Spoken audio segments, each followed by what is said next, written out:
Hello guys, welcome to our channel. അപ്പോൾ ഇന്നത്തെ വീഡിയോയിൽ നമ്മൾ ഡിസ്കസ് ചെയ്യാൻ പോകുന്നത്, നമുക്കറിയാം KTU സിലബസിലെ 7th സെമസ്റ്ററിലെ പിള്ളേർക്ക് പ്രോസസ് സിമുലേഷൻ ലാബ് എന്ന് പറഞ്ഞിട്ട് ഒരു സംഭവമുണ്ട്. സോ ആ സിമുലേഷൻ ലാബിൽ നമ്മൾ മെയിനായിട്ട് പഠിക്കാൻ പോകുന്ന സോഫ്റ്റ്വെയർ എന്ന് പറയുന്നത്, നമ്മൾ മെയിനായിട്ട് യൂസ് ചെയ്യാൻ പോകുന്ന സോഫ്റ്റ്വെയർ DWSIM ആണ്. അപ്പോൾ DWSIM കൂടുതൽ എന്താണെന്ന് പറഞ്ഞ് ഞാൻ ബോറടിപ്പിക്കുന്നില്ല. ഇന്നത്തെ വീഡിയോയിൽ നമ്മൾ പറയാൻ പോകുന്നത് എങ്ങനെ ഈ DWSIM എന്ന് പറഞ്ഞ സോഫ്റ്റ്വെയർ നമ്മുടെ ലാപ്ടോപ്പിലോ അല്ലെങ്കിൽ കമ്പ്യൂട്ടറിലോ ഇൻസ്റ്റാൾ ചെയ്യാം എന്നുള്ളതാണ്. സോ നമുക്ക് വീഡിയോയിലേക്ക് കിടക്കാം.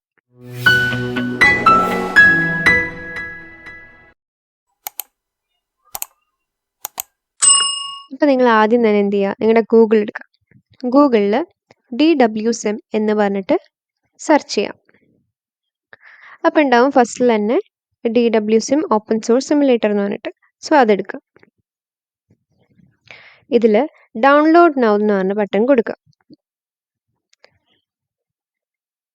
ഇനി വെറുതെ കുറേ കാര്യങ്ങളൊക്കെ എഴുതി വെച്ചിട്ടുണ്ടാവും, അതൊന്നും നമുക്ക് ആവശ്യമില്ല. നമ്മൾ എന്ത് ചെയ്യുക, ഈ വിൻഡോസിൽ, എൻ്റെ വിൻഡോസ് 64 ബിറ്റാണ്, മാക്കോസ് ആണെങ്കിൽ അതെടുക്കാം, ലിനക്സ് ആണെങ്കിൽ അതെടുക്കാം.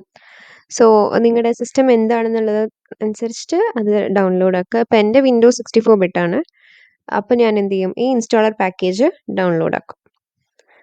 അപ്പോൾ വിത്തിൻ 5 സെക്കൻഡ്സ് എന്താവും, ഇത് നമ്മുടെ സിസ്റ്റത്തിലേക്ക് ഡൗൺലോഡ് ആവും. അപ്പോൾ നിങ്ങൾക്ക് ഏത് ഫോൾഡറാണോ വേണ്ടത് ആ ഫോൾഡർ ചൂസ് ചെയ്യാം, എന്നിട്ട് സേവ് കൊടുക്കുക. അപ്പോൾ ഇനി നമ്മൾ എവിടെയാണ് ഡൗൺലോഡ് ചെയ്തതിനെ ആ ഫോൾഡർ എടുക്കുക. അപ്പോൾ ഇങ്ങനെ കാണും DWSIM എന്ന് പറഞ്ഞിട്ട്. അപ്പോൾ അതൊന്ന് എന്ത് ചെയ്യുക, ഓപ്പൺ ചെയ്യാം. ഓപ്പൺ ചെയ്യുമ്പോൾ നമ്മുടെ വിൻഡോസ് നമ്മുടെ PC-നെ പ്രൊട്ടക്റ്റ് ചെയ്യുന്ന കാരണം ഇങ്ങനെ കുറച്ച് കാര്യങ്ങൾ എഴുതിയിട്ടുണ്ടായിരിക്കും. സോ ഇപ്പോൾ നമ്മൾക്ക് നോക്കിക്കഴിഞ്ഞാൽ റൺ ചെയ്യാൻ പറ്റില്ല. അപ്പോൾ മോർ ഇൻഫോ എന്ന് പറഞ്ഞത് കൊടുക്കുക, എന്നിട്ട് റൺ എനിവേ കൊടുക്കുക. എന്നിട്ട് do you want to allow this app from any unknown publisher to make changes എന്ന് പറഞ്ഞു കഴിഞ്ഞാൽ യെസ് കൊടുക്കുക. ഓക്കെ, സോ നമ്മുടെ സിസ്റ്റത്തിലേക്ക് അത് ഇൻസ്റ്റാൾ ആയിട്ട് വരും. ഓക്കെ, സെലക്ട് ലാംഗ്വേജ് എന്ന് പറഞ്ഞിട്ടുണ്ട്, ഇംഗ്ലീഷ് ഓക്കെ കൊടുക്കുക. ഇതിപ്പോൾ എനിക്ക് ഓൾറെഡി ഞാൻ DWSIM ഇൻസ്റ്റാൾ ചെയ്തിട്ടുള്ള കാരണം എൻ്റെ പ്രീവിയസ് വേർഷൻ അൺഇൻസ്റ്റാൾ ചെയ്യണമെന്നാണ് ചോദിക്കുന്നത്. സോ വേണ്ട, എനിക്ക് ഇൻസ്റ്റാൾ ചെയ്യേണ്ട ആവശ്യമില്ല. ഇനി എന്ത് ചെയ്യാം, ഇത് പറയുന്ന സെറ്റപ്പിലേക്ക് വെൽക്കം ചെയ്യാണ്. അപ്പം നമ്മൾ എന്ത് ചെയ്യുക, നെക്സ്റ്റ് കൊടുത്ത് പോവാം. ഐ എഗ്രി കൊടുക്കുക, നെക്സ്റ്റ് കൊടുക്കുക.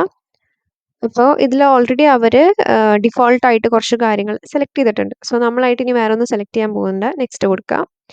ഇനി എവിടെയാണ് ഇതിൻ്റെ ലൊക്കേഷൻ വേണ്ടതെന്നുള്ളതാണ്, അത് നിങ്ങൾക്ക് എവിടെയാണോ കൊടുക്കേണ്ടത് അവിടെ കൊടുക്കാം.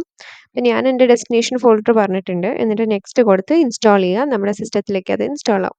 അപ്പോൾ ഇത്രയേ ഉള്ളൂ ഇൻസ്റ്റാളേഷൻ്റെ കാര്യം. എന്നിട്ട് നമുക്ക് DWSIM എന്ന് നമ്മൾ എവിടെയാണോ സേവ് ചെയ്തത് അവിടെ കാണാം. സോ അത് ഓപ്പൺ ചെയ്ത് കഴിഞ്ഞാൽ ഇങ്ങനെ ഒരു ഇൻ്റർഫേസിലേക്ക് വരും.